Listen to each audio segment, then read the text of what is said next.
There are moments in life when just 1 second is enough to change everything forever. For Daniel Kowalski, that moment came on a warm Thursday morning in San Diego, when, as he was wiping grease from his calloused hands, he heard the engine of a luxury car purr outside his old garage. The sound was smooth, expensive, and completely out of place in the working-class neighborhood he had been tied to his entire life.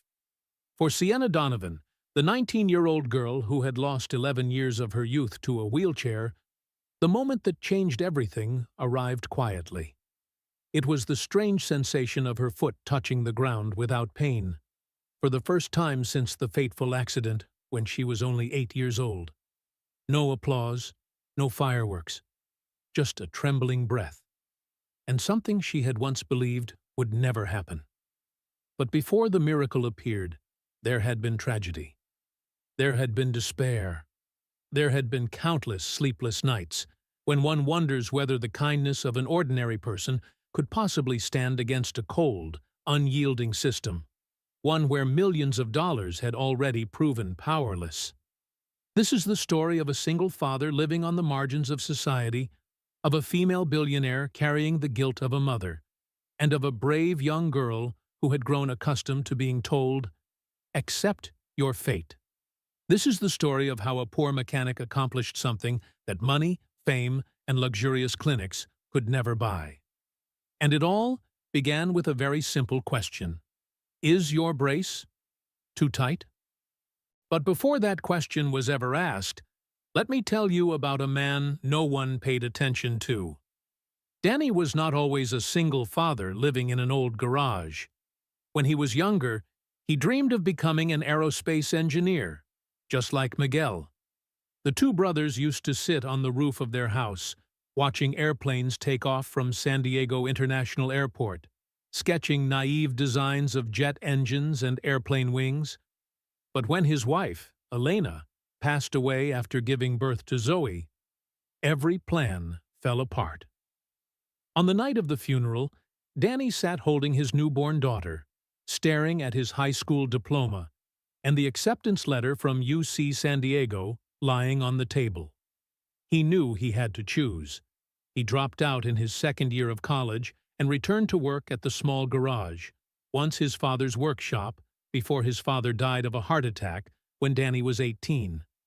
Every afternoon, while Zoe napped, Danny opened old books on mechanics, not because he hoped to return to school, but because he believed that knowledge, even self-taught, even without a degree, could still change someone's life. He had no idea that belief would be tested so soon, and he never imagined that that someone would appear on an ordinary Thursday morning, pulling him into a journey he would never forget. Before we go any further, let me ask you, where in the world are you watching this story from? And if you believe that stories of kindness, everyday miracles, and ordinary people deserve to be shared even farther, don't forget to subscribe so you won't miss any journeys like this one. Because right after that question, a choice was made. And that choice changed 3 lives in ways none of them could have ever imagined. What did Daniel see that an entire medical system had overlooked? Daniel "Danny" Kowalski had spent nearly his entire life in the suburbs of San Diego, inside a small garage wedged between an aging industrial zone, where the smells of motor oil, hot metal, and salty ocean air blended together every single day. The concrete walls had cracked with time. The old scarred tools had passed through his hands for decades.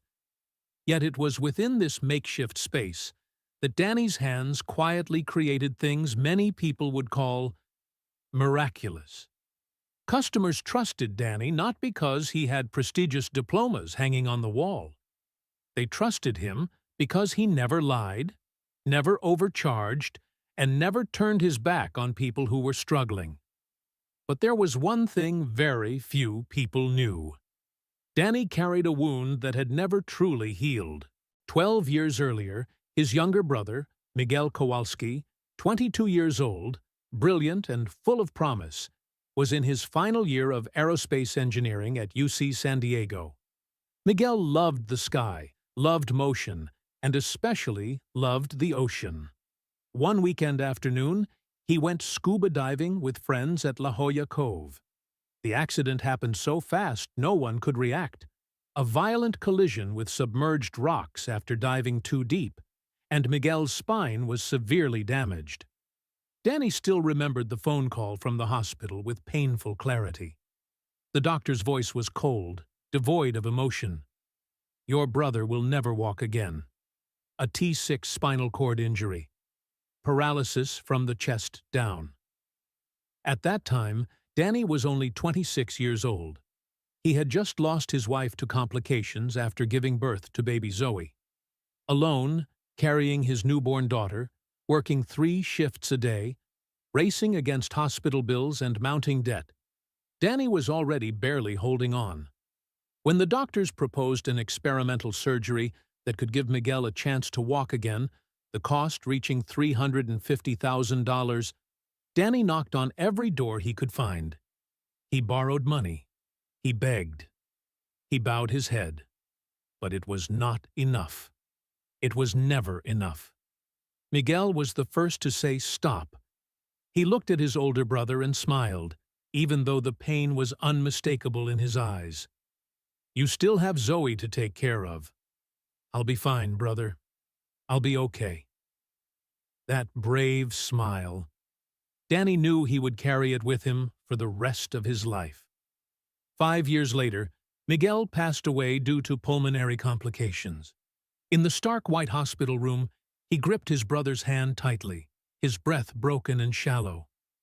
"Promise me, if you ever get the chance, help people like me. Don't let them lose hope, the way I once did." From that day on, every night after Zoe had fallen asleep, Danny returned to the garage. Not to fix cars, but to learn. Old books on biomechanics, YouTube videos on orthopedic engineering, medical device schematics he painstakingly gathered piece by piece. Danny had no medical degree, but he had the hands of a gifted mechanic, and a promise to a brother who was gone. That small garage slowly became a silent laboratory. Danny studied artificial joints, weight distribution, the mechanics of human movement, like a perfectly engineered machine, yet heartbreakingly fragile. His wife was gone. His brother was gone. And Danny lived with the guilt that he had not been strong enough to save either of them. But he never gave up hope. Because deep in his heart, Danny believed that one day, when the opportunity appeared, he would keep his promise to Miguel. And it was from that very promise, from those long, silent nights inside the old garage, that Danny's fate quietly began to turn in a different direction. Not far away, also along the edge of the Pacific Ocean, also carrying a wound that would never fully close, there lived another mother. One whose world stood in complete contrast to Danny's. Alexandra Lexi Donovan was not an ordinary mother. She was the CEO of BioNova Technologies, California's leading biotechnology corporation, a pioneer in gene therapy and regenerative medicine. Lexi's name appeared on Forbes, at TED Talks, and at dozens of international scientific conferences. She was the embodiment of success, intellect, and power. But all that prestige could not erase one fateful night 11 years earlier. It was an August evening at Pacific Beach. The sky was clear, the breeze gentle, the waves rolling rhythmically onto the shore. Sienna, then only 8 years old, was learning to surf, her small but radiant passion. Lexi sat on the sand, phone in hand, handling an urgent email related to a deal worth $200 million. "Mom, look at me!" Sienna's excited voice rang out from the ocean. Lexi waved back, but did not lift her head. "I see you, sweetheart. Be careful." But she did not truly see. She was typing an email. That evening, the waves were stronger than usual. A sudden, powerful wave crashed in, Sienna lost her balance and fell into the water. The surfboard slammed violently into her head. By the time the lifeguards pulled Sienna onto the shore, she was unconscious. Blood streamed from the wound on her head, mixing with the bitter salt water. Traumatic brain injury, cervical spinal cord damage, an emergency surgery lasting 14 hours. Sienna survived, but from the chest down, there was no sensation. Lexi never forgot the moment she sat beside the hospital bed, watching her tiny daughter wake up. Sienna tried to move her legs, and nothing happened. Fear filled the child's eyes as they searched for her mother.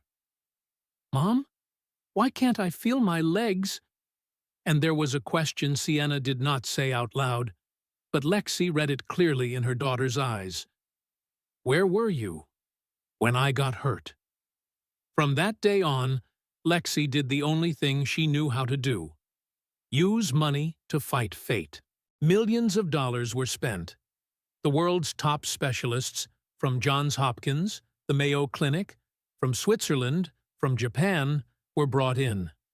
11 years passed, 11 surgeries, dozens of treatment programs, countless state-of-the-art orthopedic devices. But Sienna still could not walk. Her current brace, manufactured by OrthoCare Solutions, the world's leading orthopedic device company, cost $180,000.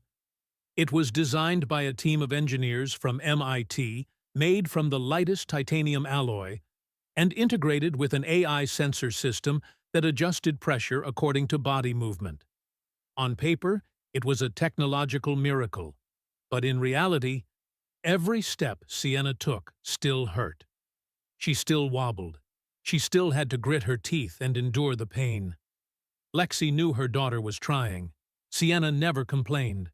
She always smiled, always said, "I'm fine, Mom." But there were nights when Lexi passed by her daughter's room and heard soft sobbing behind the half-closed door. And on nights like that, Lexi would sit alone in her vast office, gazing out at the Pacific Ocean shimmering under the moonlight, the very ocean that had stolen her daughter's legs, and ask herself a question no scientific board could answer.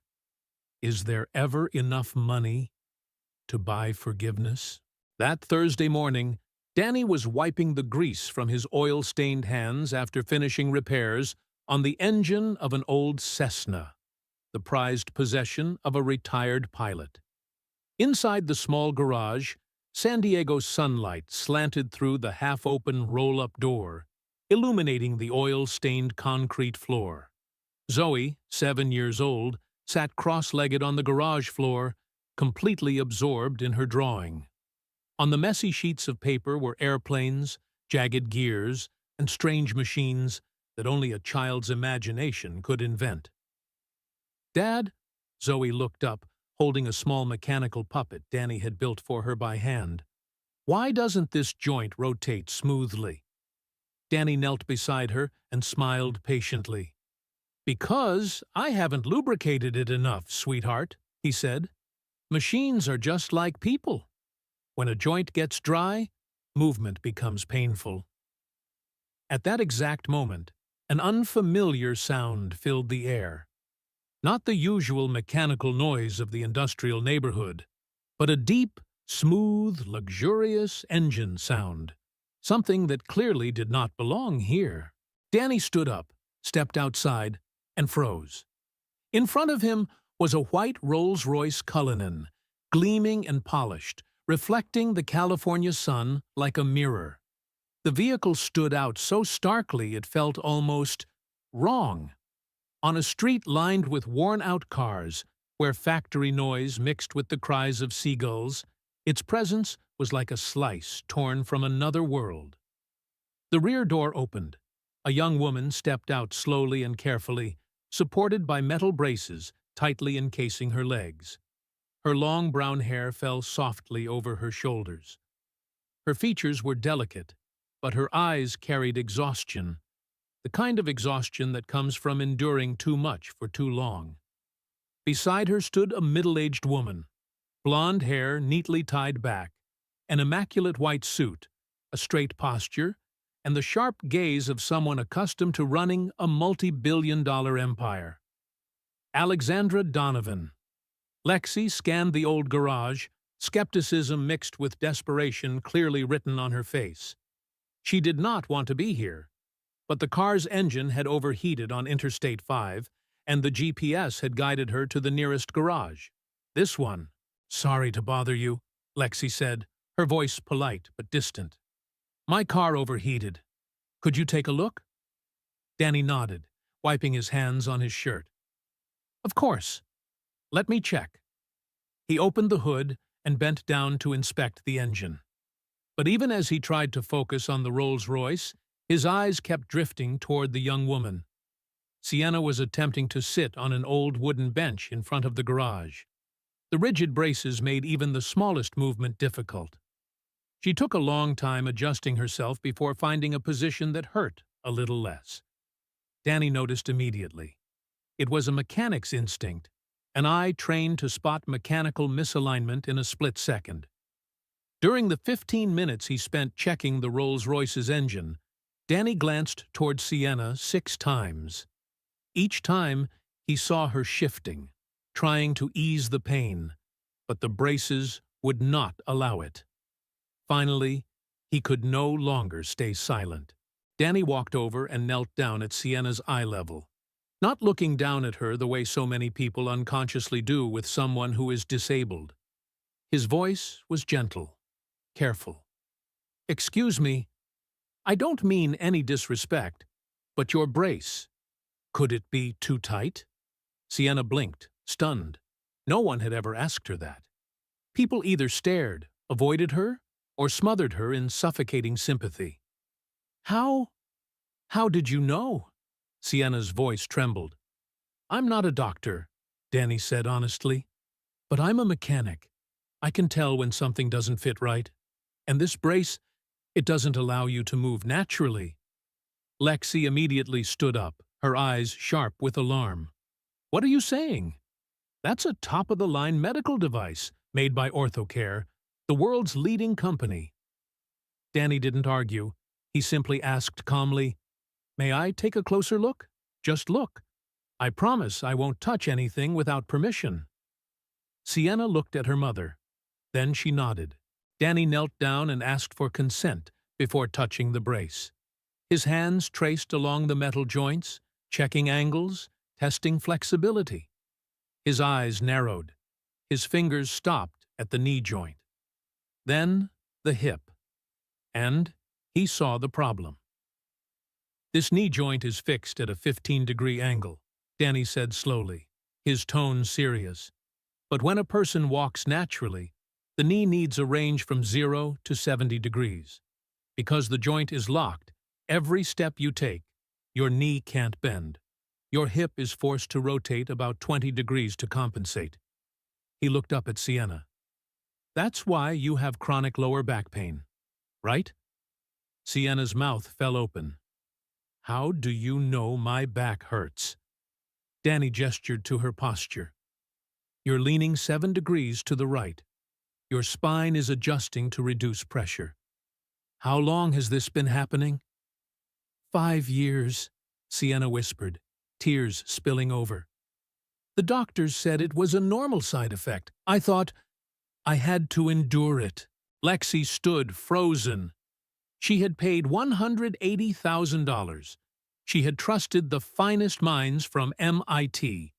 And now, a mechanic in an old garage had pointed out, in just 3 minutes, what dozens of specialists had never mentioned. "So you're saying," Lexi's voice shook, "it was designed wrong?" Danny let out a quiet sigh. "Not exactly wrong. They designed it for technology, for sensors, for appearance. But they forgot the most basic thing." He looked at Sienna. "They forgot how the human body actually moves." "So?" Sienna gathered all her courage and asked, "Can you fix it?" Danny looked at her. In her eyes, he saw Miguel. He saw the promise he had made long ago. He saw a fragile hope he could not betray. "I don't know," Danny said softly. But I can try. That night, inside the $15 million oceanfront mansion in La Jolla, Lexi could not sleep. She stood silently before the wide-open window, gazing out at the Pacific Ocean, the ocean that had taken everything from her. Moonlight reflected across the surface of the water, shattering into cold fragments of light like broken glass scattered across the sea. Lexi remembered the night of the accident. She remembered the phone in her hand. She remembered Sienna's excited voice. "Mom, look at me!" And she remembered the moment she did not look up. For 11 years, Lexi had tried to buy forgiveness with money. The best doctors, the most expensive devices, the most advanced operating rooms, but all of it had failed. And now, a solitary man, dressed in oil-stained clothes, living in an old garage in the middle of an industrial district, was saying he could do what money could not buy. Lexi wanted to believe him, but she was afraid. Afraid that if he was wrong, Sienna could be permanently injured. Afraid because she had been disappointed too many times, so many that she no longer had the strength to endure another failure. And most of all, afraid that if a poor mechanic could do what her entire medical empire could not, then what had she wasted the past 11 years on? A soft knock sounded at the door. Sienna rolled into the room in her wheelchair, moving slowly. "You're not asleep yet, Mom." Her voice was gentle. Lexi turned around, hurriedly wiping away her tears. "I was thinking about the mechanic today." Sienna rolled closer. "You don't trust him, do you?" "It's not that I don't trust him," Lexi said quietly. "I'm afraid. If he's wrong, I'll still be the same as I am now," Sienna interrupted, her voice strangely calm. "Mom, I've lived like this for 11 years. I've had 11 surgeries. I've tried everything money can buy. And I still hurt. I still can't walk. I still feel like I'm a burden." "You are not a burden," Lexi broke down. "But I feel like one," Sienna said, tears streaming down her face. "Every time you look at me, I see guilt in your eyes. You keep trying to buy me a miracle. But miracles aren't something you can buy, Mom." Lexi knelt down and pulled her daughter tightly into her arms. "I'm sorry. I'm sorry for not looking up. I'm sorry for—" "Mom, stop apologizing." Sienna wrapped her arms around her, her voice trembling. "Let me try. This time, not because of money, not because of famous doctors, just because there's someone who truly wants to help me." Lexi said nothing, but her heart felt as though it were breaking apart, because for the first time she realized that for 11 years she had been trying to save her daughter not with love, but with money and power. And that had never been enough. The next morning, Lexi called Danny. Her voice trembled. "Mr. Kowalski, I want you to try, but on one condition." "Yes, please," Danny replied. "If there is any sign of danger, even the smallest, I will stop immediately. I cannot risk my daughter." "I understand," Danny answered without hesitation. "And I don't want to hurt her either. I promise I'll be absolutely careful." Lexi exhaled slowly. "Fine, but I will be there, every step, every decision." "Yes, ma'am," Danny said softly. "I just need you to trust me. One chance." And for the first time in 11 years, Lexi Donovan, a woman accustomed to controlling everything, chose to let go of control. She chose to place her trust in a stranger. Not because of credentials, not because of reputation, but because in that man's eyes, she saw something she had lost a long time ago. Genuine kindness. That morning, after Lexi and Sienna left, Danny carried the brace back into the garage as if he were holding a precious relic. He placed it on the old workbench, carefully wiping away every speck of dust, every scratch, as though he were touching something even more fragile than metal itself. Zoe sat beside him, her wide eyes following every movement her father made. "Dad, are you going to fix this so she can walk?" she asked. Danny stopped what he was doing. "I'm going to try, sweetheart." Zoe was quiet for a moment, then asked softly, "Like when you wanted to help Uncle Miguel?" Danny looked up at his daughter. His eyes darkened. Then he nodded. "Yes, like that."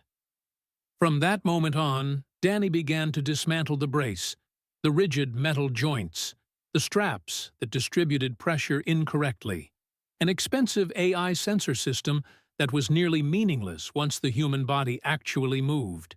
He redrew the entire design, calculated every angle, compared it to how a normal person walks, how the knee bends, how the hips rotate, how the ankle pushes force forward. The first night passed without him noticing. When the faint morning light crept into the garage, Danny was still sitting there, a technical pen in his hand. Zoe woke up and found her father slumped asleep at the workbench. The next day, the first prototype was born. Danny cut the weight by nearly half, increased the knee's range of motion, and added special padding at the contact points. When Sienna returned, Lexi came with her, her eyes so tense she never took them off her daughter for even a second. "Are you ready?" Danny asked quietly. Sienna nodded. "I'm ready." The new brace was fitted. Sienna stood up. In the first few seconds, she smiled. It really was lighter. It really was easier to breathe. But on the third step, a scream of pain tore through the garage. "Ah!" Sienna collapsed. Blood streamed from her ankle, where the metal joint had cut into her skin. Lexi screamed and rushed forward, pulling her daughter into her arms. "That's enough, Mr. Kowalski. Enough! I was wrong to trust you." Danny stood frozen. His hands trembled, covered in blood. In his mind, the image of Miguel on the hospital bed years ago came flooding back, along with the same unbearable helplessness. "I'm sorry. I'm so sorry." His voice choked. Lexi helped Sienna into the car without another word, but just before the door closed, Sienna turned back and looked at Danny through her tears. "Don't give up." That night, the garage sank into darkness. The broken brace lay motionless on the table. Sienna's blood had not yet been wiped away. Danny sat alone, his phone in his hand, about to call Lexi to give up. His fingers trembled over the screen. Zoe hadn't only watched her father work endlessly, she had watched him change day by day. In the mornings, when her father woke before the sun, his eyes red from lack of sleep, Zoe quietly heated a cup of milk for him, even though her hands were still unsteady. "Drink it, Dad. You need your strength," she said, her voice serious like an adult's. Once, Danny picked her up and asked softly, "Are you scared? If Dad fails?" Zoe shook her head. "If you don't try, you'll regret it for the rest of your life. Just like not being able to save Uncle Miguel." Danny held her tightly, unable to say a word. His 7-year-old daughter understood more deeply than many adults ever would. But there was one thing Zoe didn't tell her father. Every night, when she heard the sounds of hammers and drills echoing from the garage, she opened her small diary and wrote, "Dear God, please help Dad succeed. He's already lost Mom, lost Uncle Miguel. Please don't let him lose hope, too." And every morning, when she saw her father still trying, Zoe knew her prayer was being heard. "What are you doing, Dad?" Zoe's voice came from the doorway. Danny startled. You're not asleep yet?" Zoe walked over and sat beside him. "I saw you crying." Danny turned his face away. "I hurt someone, sweetheart. I thought I could help, but I only caused them more pain." Zoe was silent for a long time. Then she asked, "Did Uncle Miguel ever tell you to give up?" Danny felt as if he stopped breathing. I remember Uncle saying you should never give up on people who need help. Right, Dad? Danny pulled his daughter into his arms and broke down. You remember so well. Then don't give up. Sister Sienna still believes in you. At that moment, the phone vibrated. A message from an unknown number. Mr. Kowalski, this is Sienna. I'm sorry about my mom today. I'm okay. Please don't give up on me. I believe in you. Danny stared at the screen, tears falling. But this time, they were not tears of despair. They were tears of determination. He stood up, switched the lights back on in the garage, and reopened the design plans. Zoe, Dad will do it again. This time, Dad has to succeed. In the hours that followed, the second prototype was created. Danny changed the material, using aircraft-grade aluminum alloy. He wrapped all contact points in medical-grade silicone. He added shock-absorbing springs to the knee joint. The next morning, he called Lexi. Mrs. Donovan, I'm asking for one more chance. Lexi was silent for a long time. Are you sure?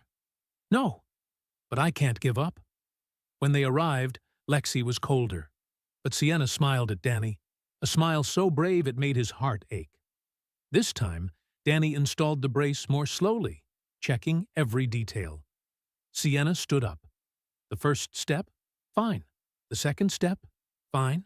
The third step. A scream erupted, even more violent than before. The hip joint shifted, pressing hard into the pelvis. Sienna collapsed. No! No! Lexi screamed. I won't allow this anymore. I'll sue you. You're hurting my daughter. She called her lawyer right in front of Danny. Everything fell apart. But as Lexi prepared to take Sienna away, the girl turned back, grabbed Danny's hand, and whispered through tears, Promise me, you won't give up. Danny couldn't speak. He only nodded. That night, Danny sat on the garage floor, his back against the icy wall. Miguel, I can't do it. I'm sorry. Then the memory returned, Miguel holding his hand, his voice weak.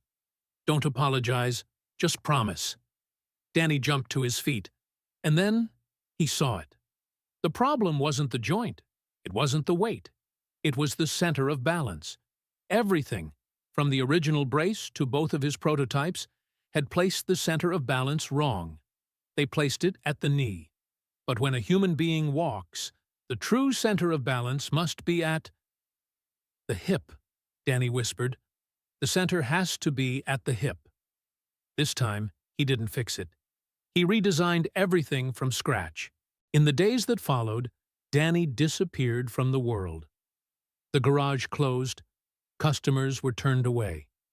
Zoe brought food to her father and saw that he slept only 2 or 3 hours a night. Are you tired, Dad? She asked. I'm okay, sweetheart. I just need to finish this.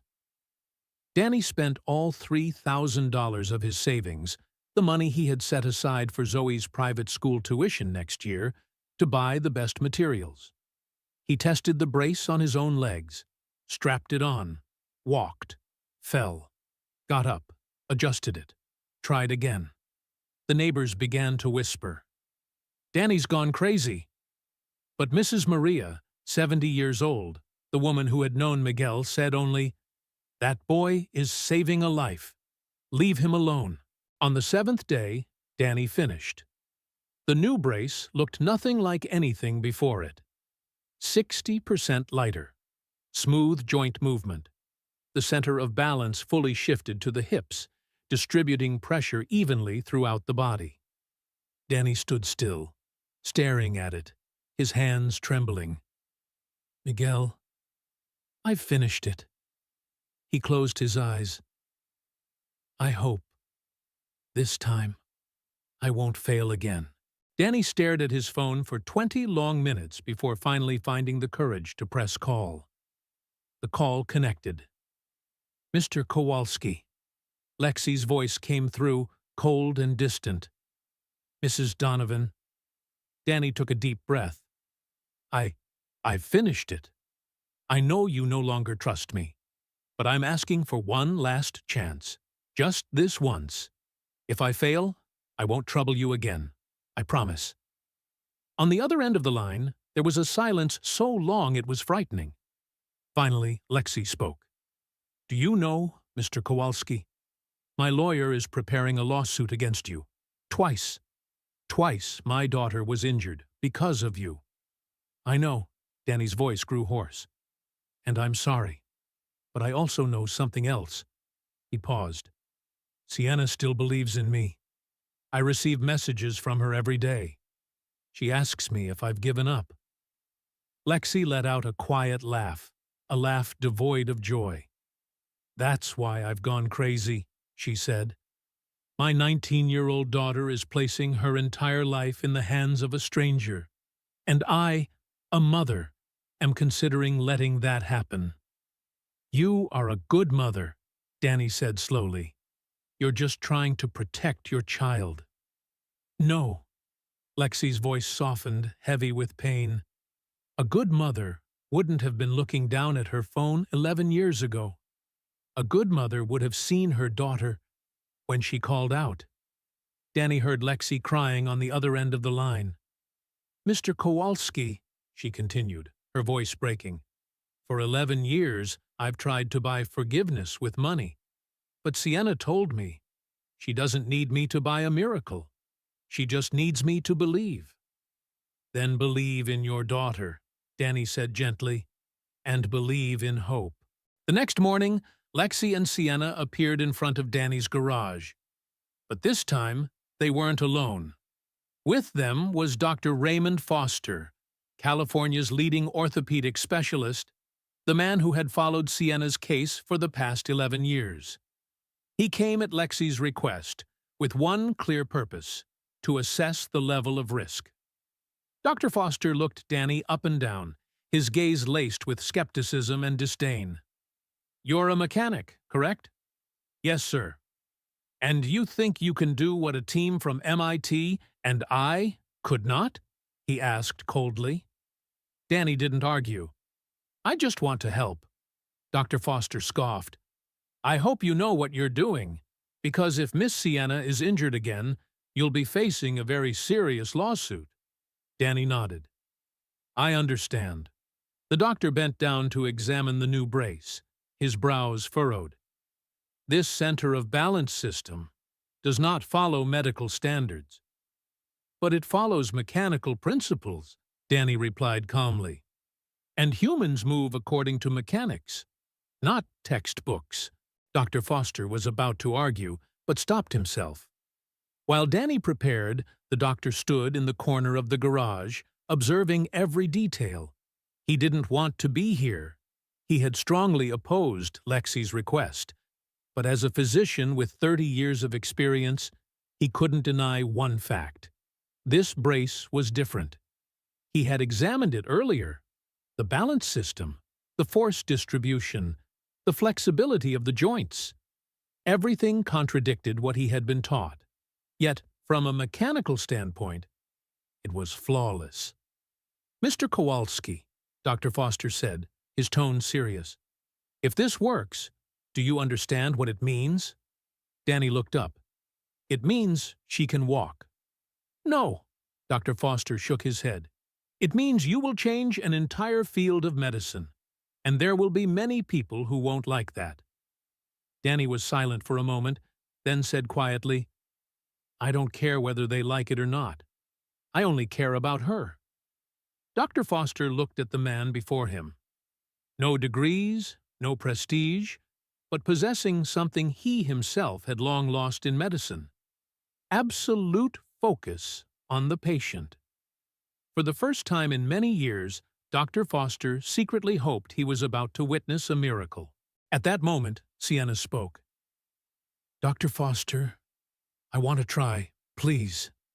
He turned to look at her and let out a long, deep breath. "All right, but I will stand here. If there is any sign of danger—" "I'll stop immediately," Danny said firmly. "I promise." The air inside the garage seemed to freeze. The final attempt began. The entire garage fell into silence. Not an empty silence, but one so taut that every heartbeat inside every chest could be heard. Danny knelt in front of Sienna, lifting the new brace. His eyes met the young woman's. No words were needed. Between them, a silent promise had already been made. "Are you ready?" he asked. Sienna nodded, her hand gripping her mother's tightly. Danny began fitting the brace. This time every movement was slow and absolutely gentle. He checked every strap, every joint, every contact point, as if a single misalignment could shatter the miracle itself. "How does it feel?" he asked. "Light," Sienna whispered. "Much lighter." Danny stood up and extended his hand, then stopped halfway. "I won't hold you. I'll only be here if you need me. But you have to stand on your own. Is that okay?" Sienna took a deep breath.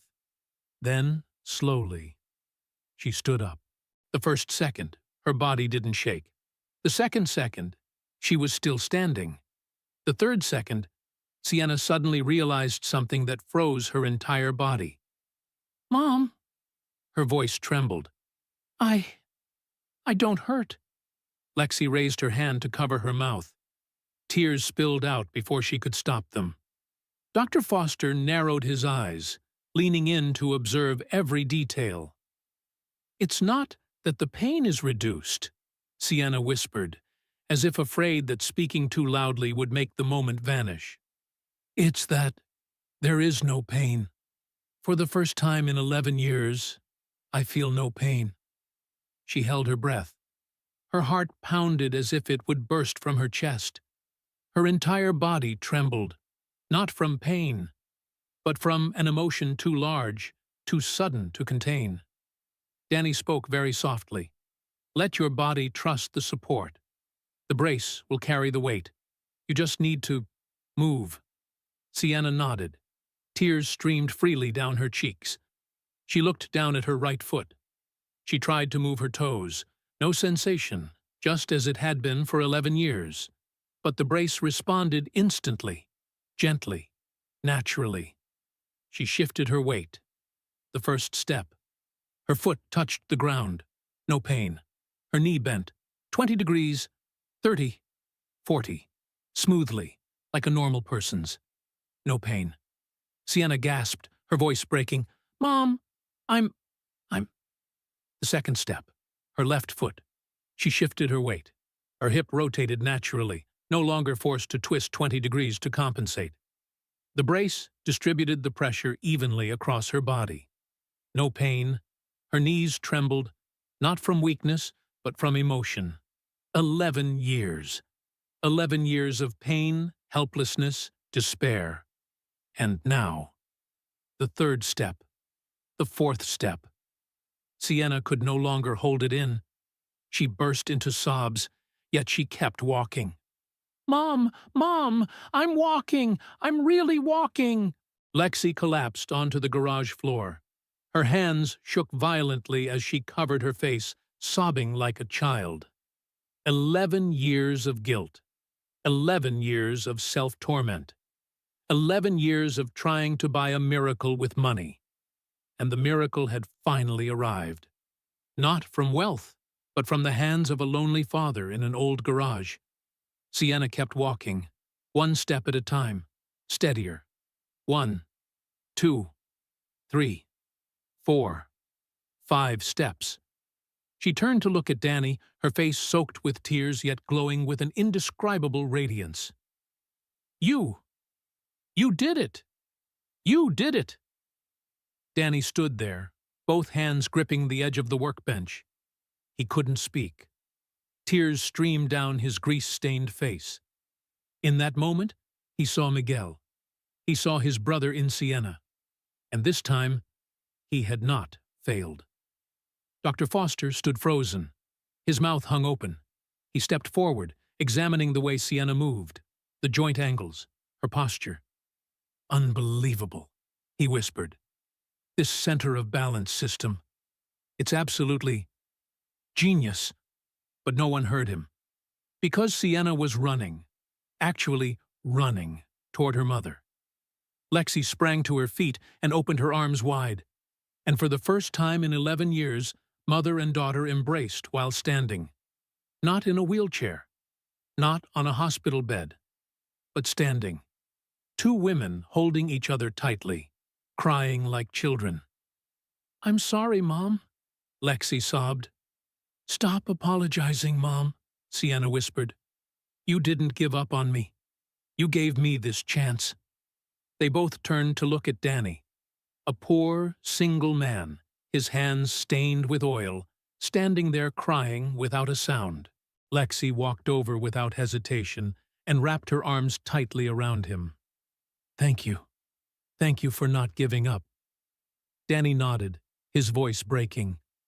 "I promised my brother that I would never give up on people who need help." At that moment, Zoe ran into the garage, clapping her hands and cheering, "She can walk! Dad did it!" Sienna knelt down, hugged Zoe, and smiled through her tears. "You have an incredible dad." Outside the garage, neighbors had gathered in a crowd. Some clapped, some cried. All of them were witnessing a miracle being born right before their eyes. In the hours that followed, Danny's garage became a gathering place for the entire neighborhood. The neighbors, who had seen Danny quietly endure hardship day after day, who had watched him raise Zoe alone, who had heard him cry at night after Miguel died, now embraced him, cried with him, as if this miracle belonged to all of them. Mr. Martinez, the retired welder, said with a trembling voice, "Danny, do you know what you've done? You've given all of us faith that ordinary people can still do extraordinary things." Lisa, the owner of the corner grocery store, wiped her tears. "My son has had cerebral palsy since he was little. I gave up hope. But today, Danny, can you help my son?" Danny looked at the hopeful faces surrounding him. He hadn't prepared for this. He had only wanted to help one person. But now, an entire community was placing its faith in him. And in his heart, Miguel seemed to whisper, "See, you've done more than you ever thought you could." 70-year-old Mrs. Maria, tears streaming down her face, called out, "Miguel, do you see it? Your brother did it." 2 weeks later, Sienna was walking steadily. Every day she trained with Danny in that old garage. Each step grew a little more confident. No more sudden stabbing pain. No more fear each time she shifted her weight onto her legs.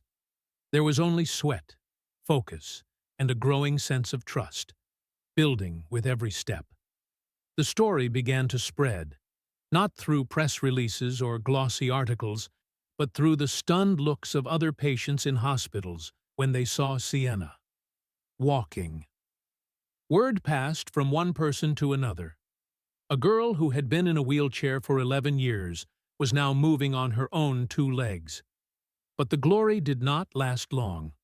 One morning, Danny received an official letter from OrthoCare Solutions, the company that manufactured Sienna's original brace. The envelope was thick, the paper stark and cold. He opened the letter. His hands trembled as he read each line. Legal notice. Dear Mr. Daniel Kowalski, we have been informed that you have unlawfully modified an OrthoCare Model X7 medical device without a medical or biomedical engineering license. This action violates FDA regulations governing Class II medical devices. We hereby demand that you immediately cease all activities related to medical devices. Failure to comply will result in civil and criminal legal action. Response deadline, 7 days. Danny sank into a chair. The letter slipped from his hand. Are they going to sue you, Dad? Zoe asked, her voice trembling. Maybe, Danny replied softly. Very likely, sweetheart. The news spread quickly, and this time it wasn't just one company. The California Orthopedic Association also issued an official statement, cautious but firm in tone. They said that while they sympathized with Sienna Donovan's case, a person without medical credentials modifying a medical device was dangerous and unlawful, and they urged authorities to intervene. Pressure mounted on Dr. Foster, the doctor who had witnessed Sienna walk with his own eyes. He called Lexi, his voice noticeably heavier. "Mrs. Donovan, I am truly happy for Sienna, but I cannot publicly support Mr. Kowalski. If I do, I will lose my medical license." Lexi understood, but she did not accept it. She organized a press conference. In front of dozens of reporters and cameras pointed straight ahead, Sienna stepped out, walked out, without a wheelchair. The entire room froze for several seconds. The murmurs stopped cold. Lexi stood at the microphone, her voice calm but razor-sharp. "For 11 years, I spent millions of dollars on the best experts in the world. They could not help my daughter. But a single father, working in an old garage, did what money could not buy. And now, you want to sue him?" A reporter raised his hand. "But ma'am, aren't you concerned that he has no medical credentials?" Lexi looked straight into the camera. "Credentials did not make my daughter walk. Mr. Kowalski's heart and talent did." Sienna stepped forward, her voice trembling but clear and resolute. "My name is Sienna Donovan. For 11 years, I lived in pain. Not because I lacked money, but because people with credentials forgot that I am a human being, not an engineering project. Danny treated me like a human being, and he gave me my life back." The press conference video went viral at lightning speed. Millions of views in just a few days. Social media erupted. Some called Danny a living miracle, saying the medical system had drifted too far from patients, too focused on procedures and profit. They shared Sienna's story as proof that genuine kindness and true talent still had a place. But there were also many voices of opposition. Some warned that Danny was playing a dangerous game, that a single small mistake could cost Sienna her life. They reminded everyone that laws exist not to block miracles, but to prevent disasters. Danny's story was no longer just his own. It became a larger debate between law and compassion, between standards and humanity, between protecting a system and saving a life. And at the center of it all, Danny Kowalski, a poor mechanic, stood before the biggest choice of his life. 1 week later, Lexi returned to the garage. She stood in front of Danny for a long time, as if trying to memorize every detail of the man who had changed her daughter's life. "Mr. Kowalski," she said, her voice low but resolute, "I want to hire the best legal team to protect you. I'll cover all the costs." Danny shook his head immediately.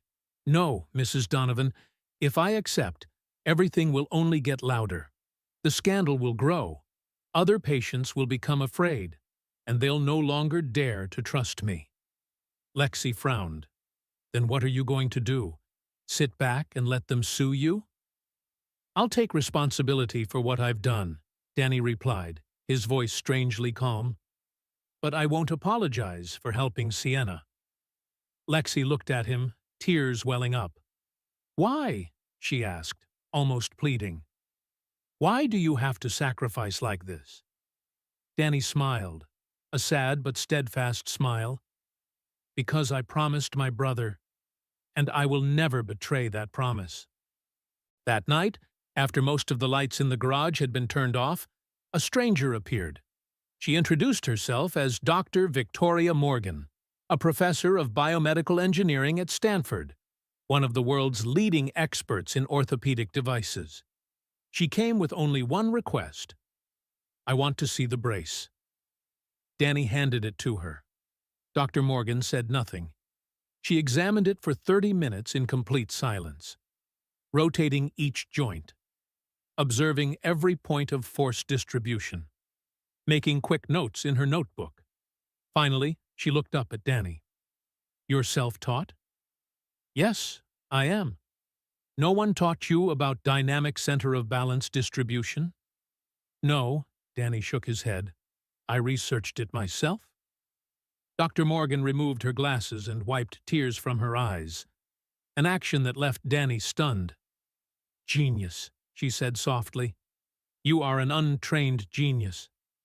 She paused for a moment, then continued, I will testify for you. I will tell the FDA that this design surpasses everything currently on the market. Danny couldn't believe his ears. But your colleagues will oppose you. You could? I don't care, Dr. Morgan cut in. In 30 years of this profession, I've never seen anyone understand the mechanics of the human body the way you do. If the medical system sues you, then it is suing progress. The following week, Dr. Victoria Morgan appeared at the FDA hearing. Before the expert panel, she presented her case clearly and methodically. Mr. Daniel Kowalski's design is not only safe, it is more advanced than existing orthopedic devices.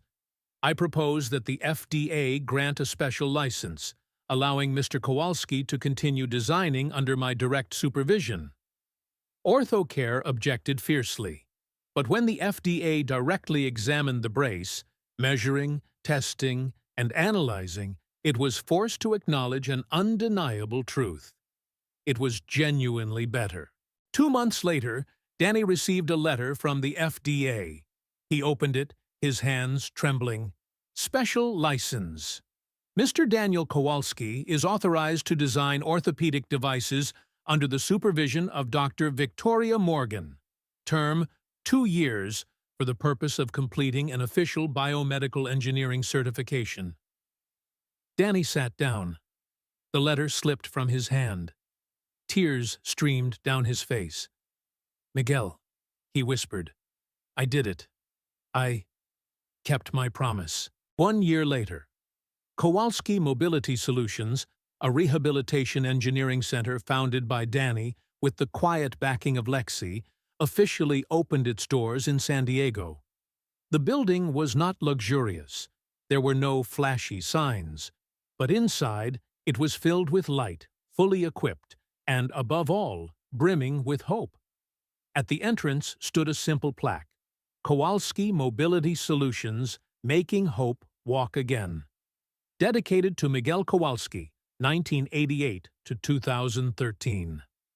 On opening day, dozens of families lined up early in the morning. Children in wheelchairs.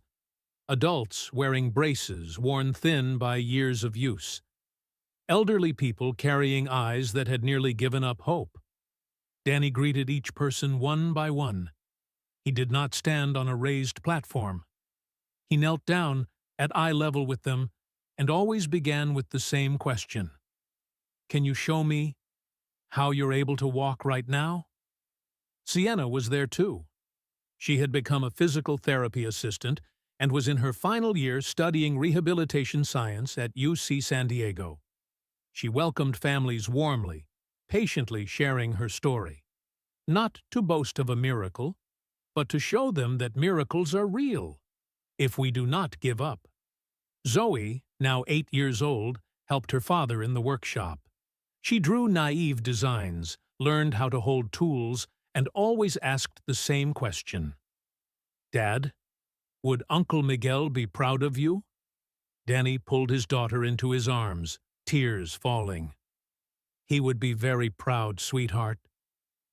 Dr. Victoria Morgan became the center's scientific advisor.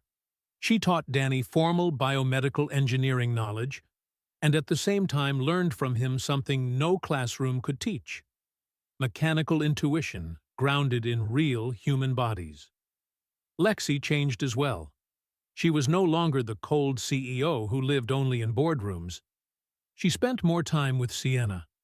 Mother and daughter often walked along Pacific Beach, the place that had once taken everything, now the place where they found each other again. One afternoon, gentle waves lapped at their feet. Mom, Sienna said softly, I don't resent you for that night. Not ever. Lexi broke down in tears. But if I had looked up, then I still could have been hurt. Sienna smiled. Mom, the accident was caused by the ocean, not by you. Please stop punishing yourself. They embraced, tears blending with the sound of the waves. 6 months later, a 10-year-old boy named Ethan was brought to the center, paralyzed since birth. A poor family. No money for any kind of device. Danny looked at the boy and smiled gently. Hi, I'll help you walk. For free. Don't worry. The boy burst into tears. His mother knelt down in gratitude. Danny shook his head. Don't thank me. Thank the one who taught me never to give up.